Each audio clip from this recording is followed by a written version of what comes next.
मैं हूं पल्लवी नागपाल, जेरत प्रोफेसर, बड़ा गुरुकुल। क्या आप अपने बिजनेस को आगे बढ़ाना चाहते हैं? क्या आप फ्रेंचाइजी लेने की सोच रहे हैं या फ्रेंचाइजर के तौर पर अपनी फ्रेंचाइज देना चाहते हैं? तो फ्रेंचाइजिंग का संपूर्ण ज्ञान आपकी सारी की सारी कंफ्यूजन्स को दूर करने के लिए ही बनाया गया है।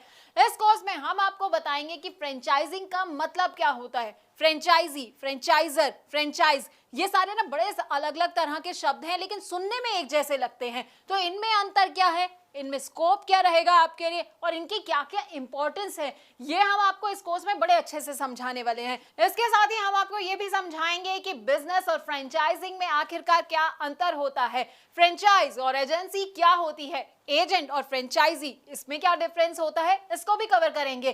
फ्रेंचाइज बिजनेस से फ्रेंचाइजी और फ्रेंचाइजर को आखिरकार क्या क्या फायदे होते हैं और उससे जुड़े क्या क्या रिस्क होते हैं। अरे भाई, फायदे जान रहे हैं तो रिस्क के बारे में भी तो जानना बड़ा जरूरी हो जाता है, तो हम आपको ये भी समझाएंगे। अब अलग अलग तरह के ना फ्रेंचाइज मॉडल होते हैं जो कि लोगों को पता नहीं होते हैं, तो आपके लिए कौन सा मॉडल सही रहने वाला है, फोको, फोफो, कोको, कोफो, अब इन सब के बारे में भी हम आपको बताएंगे। हम इनके फायदे तो आपको बताएंगे, साथ ही साथ ना इनके नुकसान भी आपको बताएंगे। अब सही फ्रेंचाइज बिजनेस चूज करते वक्त किन किन बातों का आपको ख्याल रखना चाहिए और फ्रेंचाइज बिजनेस से जुड़े कौन कौन से लीगल इश्यूज होते हैं, इसकी पूरी जानकारी भी हम आपको देंगे।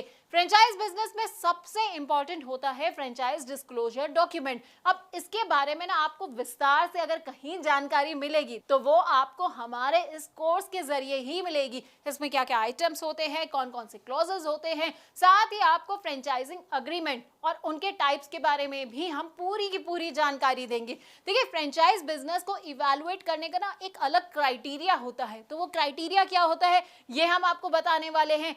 इसके अलावा ट्रेनिंग कैसे दी जाती है अपने फ्रेंचाइजी को, तो हम आपको वो भी बताएंगे। डेवलपमेंट ऑफ एसओपी की भी आपको हर डिटेल के बारे में हम आपको अच्छी तरह से समझाने वाले हैं। अब फ्रेंचाइजी और फ्रेंचाइजर के ना फेलियर के भी कई कारण होते हैं। अब देखिए, आपने बिजनेस तो ले लिया, फ्रेंचाइजी आप बन गए हैं, लेकिन आपको समझ नहीं आया कि भाई मैं फेल कहाँ हो गया। तो फेलियर क्यों हो सकता है, किस किस वजह से हो सकता है, क्या क्या कारण हो सकते हैं फेलियर के, ये भी हम आपको समझाएंगे। तो 20 वीडियोस के अंदर ना आपको हम फ्रेंचाइजी फ्रेंचाइजर से जुड़ी हर बात को बताने वाले हैं।